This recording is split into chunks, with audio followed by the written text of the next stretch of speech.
The Tesla Model 3 isn't just a new electric car.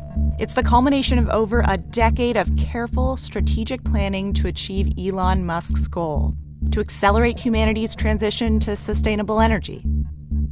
Making the Model 3 a reality is a huge milestone for Tesla. But whether it's building the world's largest factory or making driverless cars real sooner than anyone else, everything Tesla has done to this point is to set itself up for an even more extreme future.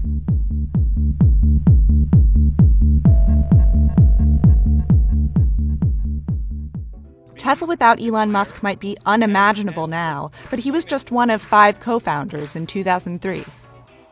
The company's first car was a sporty, all-electric 2-seater roadster, which won fans with its performance and efficiency in 2005.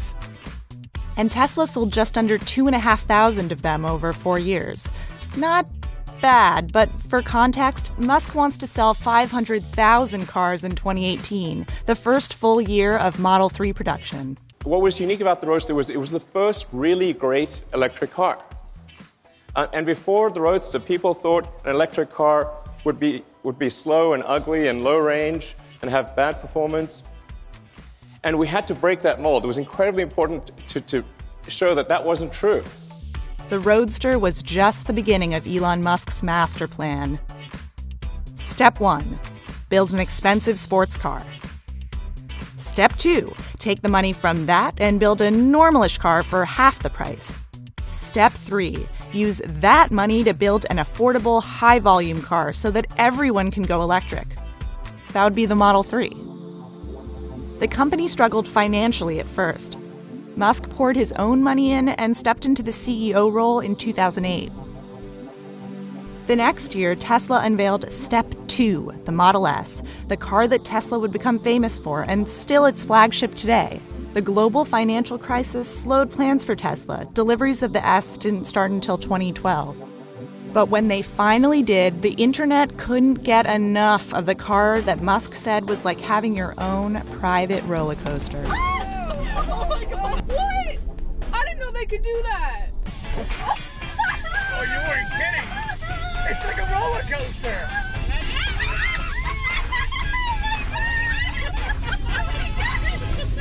It could travel up to 300 miles on a charge and do 0 to 60 in a ludicrously fast sprint. We'll call the Tesla Model X Step 2.5 in Musk's master plan.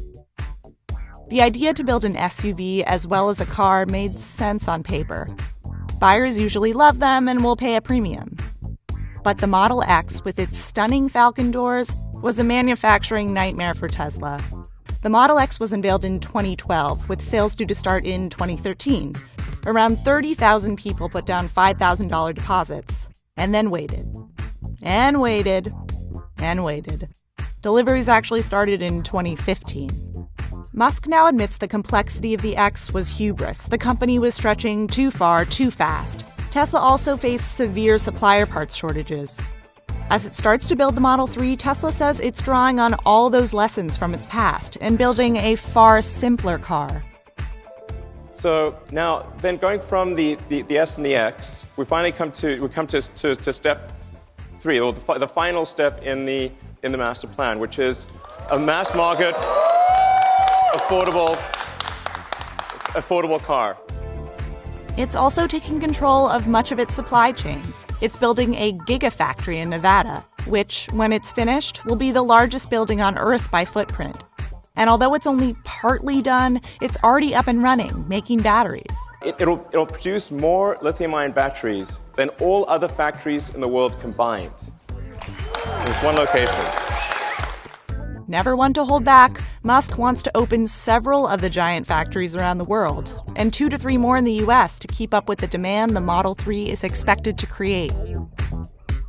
Electric cars are just part of the picture for Tesla, though. The company has been a leader in another very important emerging field: autonomy. Elon Musk wasn't satisfied with building a super fast electric car. He wanted to take his computers on wheels to the next level. In October of 2015, Tesla pushed a software update that turned on the now famous autopilot.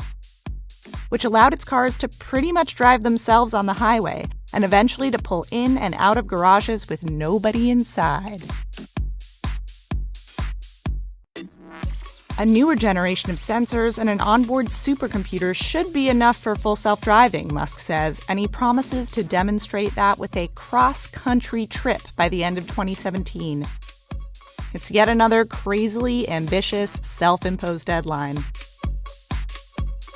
Meanwhile, Tesla is also building out its superchargers, its own network of high-powered chargers that span the highways of the US and other countries and enable long-distance travel with quick recharge times. Not top up your tank quick, but 20 to 40 minutes rather than overnight. They're one of the biggest selling points to anyone who needs an electric car to be more than a city trekker, but the current network is already getting crowded, even without the influx of Model 3s. Tesla says it will double the number of chargers worldwide. And they'll be needed. In 2016, Musk took the wraps off the Model 3. All right, let's bring them out. Step 3 in his master plan, the affordable car. Some 375,000 people rushed to make reservations at $1,000 each for a car that starts at $35,000. For once, production seems to be running on schedule, but deliveries will start very slowly. The first cars coming off the line are going to Tesla and SpaceX employees to shake out any bugs. But eventually, this is the car that will compete with BMW or Toyota, the vehicle that Tesla hopes will prove electric cars are usable and attainable for everyone. Elon Musk has also teased a big rig to be revealed later in 2017, a pickup, and a smaller SUV. Just because the Model 3 is here doesn't mean Tesla has any intentions of slowing down.